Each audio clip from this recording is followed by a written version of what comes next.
मेरा मन जीव जंतु पशु पंछियों की सेवा में ही ज्यादा लगता है। मैं अपनी कमाई का ज्यादा हिस्सा इसी पुण्य में हाँ, लगाता हूँ।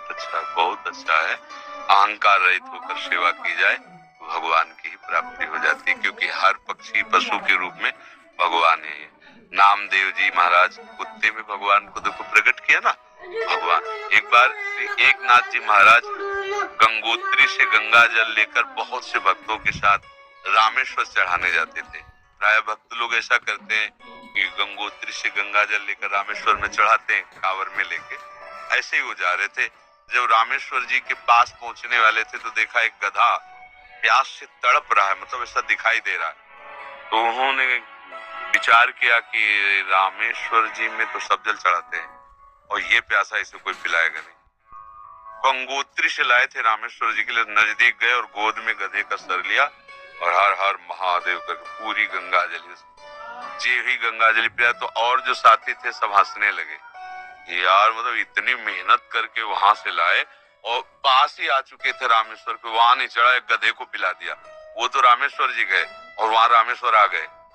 गधे को जे ही गंगा जल पिलाया तो भगवान उठ के बैठ गए, बोले मैं ही था, तुम्हारे को देख रहा था कि तुम केवल मूर्ति में ही मुझे समझते हो या सब जीवों में भी मुझे समझते हो। तुम्हारी इस दया से मैं द्रवित होकर यही प्रकट हो गया, क्योंकि कण कण शिव है तो एक गधे से ही भगवान प्रकट हो गए। तो पशु पक्षियों की सेवा भगवान की सेवा, पर अभिमान न करे, भाव ऐसा रखे कि भगवान ने मुझे ये सेवा दी है और सेवा लायक बनाया है बस, और इसका प्रचार प्रसार न करे। प्रचार प्रसार करने से सेवा का जो सुकृत होता है वो नष्ट हो जाता है। जैसे आप यार मित्रों से और बहुतों से हम तो ऐसा करते हैं, हम मतलब ये बात जैसे आप संत से या गुरुजनों से कहे बात अलग होती है, बस इसके बाद फिर अगर कोई कहे भी कि सुना है कि आपने पक्षियों की बहुत सेवा करते हो, अरे हम अपनी ही सेवा नहीं कर पाते पक्षियों की क्या, मतलब उसे हमें दबाना है। हमसे पाप बन जाए तो कह देना है, पुण्य बन जाए तो छुपा लेना है, पर अपने लोग उल्टा करते हैं। पुण्य बनेगा तो पोस्टर छपवा देंगे और पाप बनेगा तो कसम खा लेंगे कि किया ही नहीं है। यही हमारी दुर्गति का कारण बनता है। अगर हमसे कोई गलती हो गई और कोई पूछे आपसे गलती वहां हो गई, अब दंड मिले तो वो नष्ट हो जाएगा। जहां आपने हाँ कहा वो पाप नष्ट हो जाएगा। अगर सभा में खड़ा होकर के स्वीकार कर ले तो दंड मिले ना मिले उसका पाप नष्ट हो गया। हम सभा में पुण्य को कह सकते हैं, पाप को नहीं कह सकते, देखना है नहीं।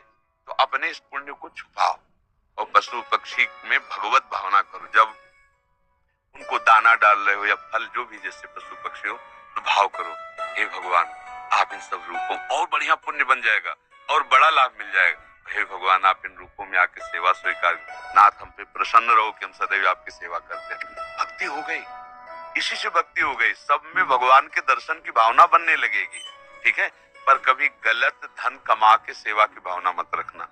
मान लो चलो 1 लाख रुपए हम गलत करके ले रहे हैं तो 10,000 की सेवा, वो ठीक नहीं। ईमानदारी से कमाओ, धर्म से कमाओ और फिर उससे अगर 10 रुपए की भी सेवा करोगे तो बहुत बड़ी सेवा मानी जाएगी। 10 करोड़ सेवा बेईमानी से वो तुम्हारे लिए बिल्कुल बेकार है।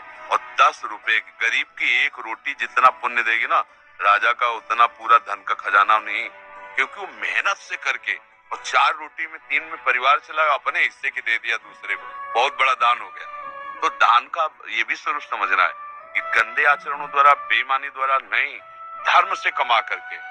एक बार राधा बाबा ने भागवत सुनी, एक ब्राह्मण आते थे श्रद्धा से सुना, अब दक्षिणा देने की बात आई तो बाबा ने कहा हम तो सन्यासी क्या दक्षिणा दे। आज बड़े बड़े लोग बैठे थे, जिसके पास पवित्र धन हो 125 रुपया में दे दो, किसी की हिम्मत नहीं निकालने की, क्योंकि बाबा बिल्कुल सत्य पे प्रतिष्ठित महापुरुष। अब पवित्र होना चाहिए, नहीं दंड मिलेगा, किसी की हिम्मत। एक घास खोदने वाला बगीचे में जो काम करता है दौड़ के आया, बाबा हमारा पवित्र है। वो कैसे तेरा पवित्र? बोले घास खोदता हूँ, मुझे कोई 1000-2000 ले मिलते, 100 रुपया तो हम दे देंगे। बोले हाँ तू दे। 100 रुपया लिया, पंडित जी को देखे, ये है दक्षिणा। हाँ ये 125 रुपया 125 करोड़ की बराबरी बिल्कुल नहीं हो सकती। वो 125 करोड़ बेकार, वो 125 रुपया अच्छा। धर्म से कमाओ और धर्म से सेवा करो भगवान।